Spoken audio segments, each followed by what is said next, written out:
Кыргызстанда дагы тынччылык болбосун, стабилдик болбосун, башаламандык болсун, bir bala болуп кетсин деген күчтөр көп.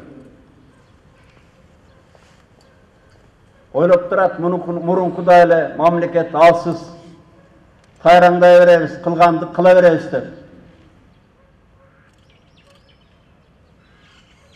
Мына бүгүн 21 июлда Жерүйдөн дагы бир ошондой топ чыгып атат, Жерүйдү иштетпейбиз. Жерүй 300 сомго сатылганда тымпыйып отургандар жыргап, 100 миллион долларга 6 миллиард сомдон ашыкка сатылганда эми каршыбыз, наразыбыз деп чыгып атат да. Анткени бул жөн эле шылтоо. Эмнеге Жалал Абадта бозумчакты иштетсе болот? Эмнеге Ысык көлдө кумторду иштетсе болот?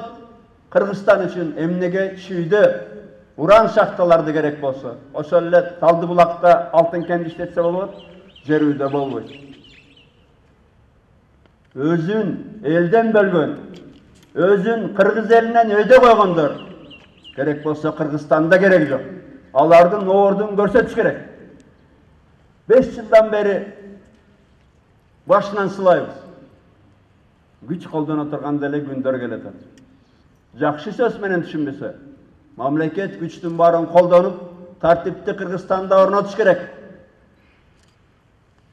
Кыргызстан ошол эле комшу Казакстанга окшоп бардык кең байлыктарын иштетип, элине тынччылык берип, табылган кирешелерден кары-картаңдардын пенсияларын көбөйтүп, балдардын пособияларын көбөйтүп, бюджетниктерин маянасын көбөйтүш керек.